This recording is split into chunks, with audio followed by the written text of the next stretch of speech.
All right, I got my lumber all milled up and ready to go.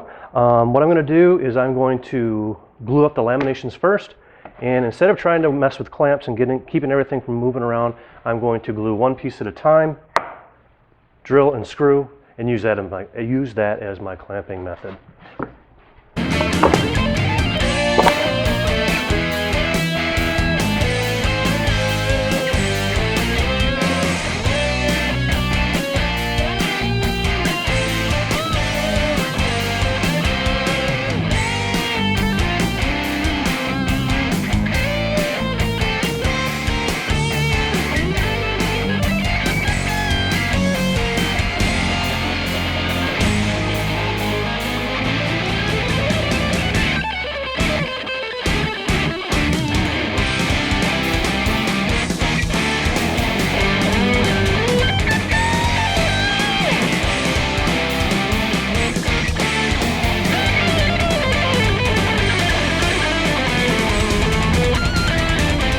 Last time I was in the shop, I spent most of my time getting these legs all laminated. I got 2 done, I got 2 more to go. I've got my final pieces all planed down to appropriate thickness, and I'm ready to get these glued up.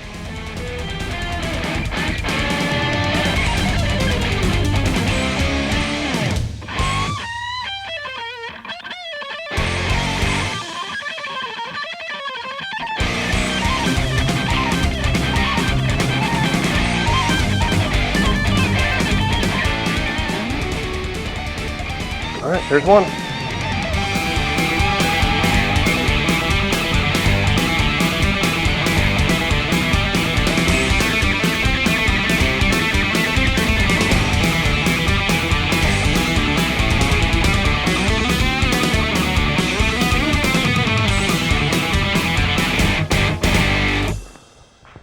That's 2. All legs are glued up. I'm going to clean up all this squeeze out from the glue, and then we're going to start working on the frame. Okay, it's time to start working on the frame, and the plan calls for laminating of 2 sheets of plywood together. And obviously it makes sense, instead of trying to laminate a whole sheet of plywood to another whole sheet of plywood and then work with it, let's cut it out individually and then laminate the pieces separately. Now, I originally designed this plan using construction grade sheeting, and that would work fine, but I just happen to have some extra sheets of cabinet grade plywood lying around, so I'm going to use that. I'll be straight with you. One of the things I like to do least in the shop is work with large sheets of plywood. It's cumbersome and inherently unsafe, but I'm going to take my time and things should work out fine. Now, fortunately, I only need pieces that are about 75 inches long, so I'm going to cut off this chunk, and I'll use this for other pieces later, and it'll make this piece a little bit more manageable when it comes time to ripping it down to size. I've already laid out my straight edge clamp, so let's go ahead and make the cut.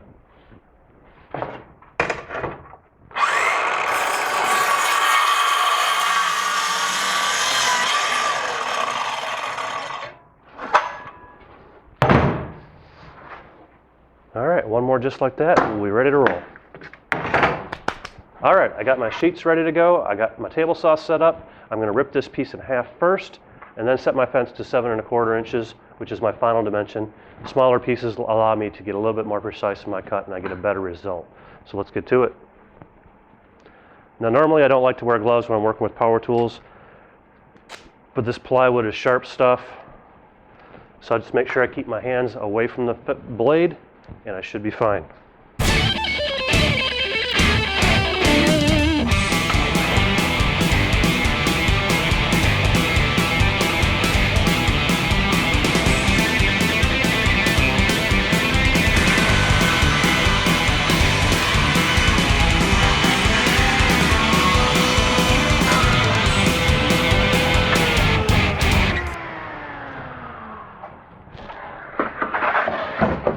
All right, one more just like that.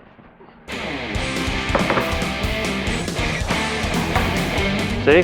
Cumbersome.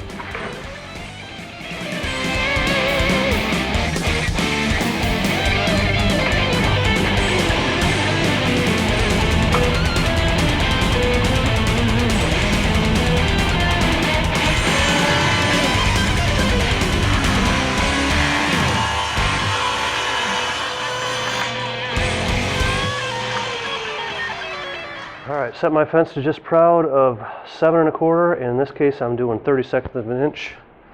So I believe that'd be 7 5:30 seconds? No, 11:30 seconds. Anyway, just proud of 7¼ inches.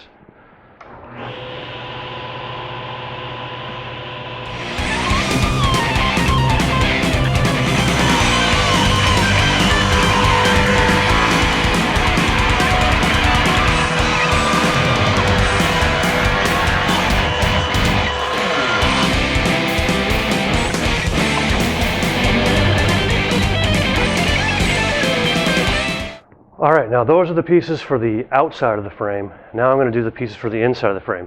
The inside of the frame are not going to have an end cap on them, so I want those to be 8 inches. So readjust my fence. And 8 inches. Now I'll cut the rest of the lumber to that dimension.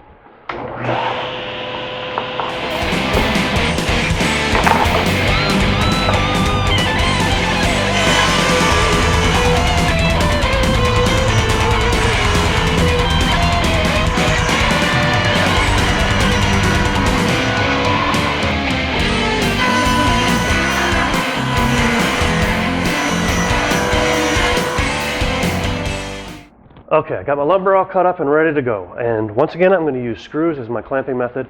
And I've taken the time to lay out each piece according to my plan so that I'm careful not to put screws where there's going to be milling operations later. Very important. Metal and power tools, very bad thing. And I'm going to use biscuits to keep the pieces aligned. Then I'm going to pre-drill the holes for my screws. And I'm going to clean up each surface, then glue it up, screw it up, and move on. Should be fun.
We got ourselves a frame rail. Now it's probably going to take me the rest of the day to do these.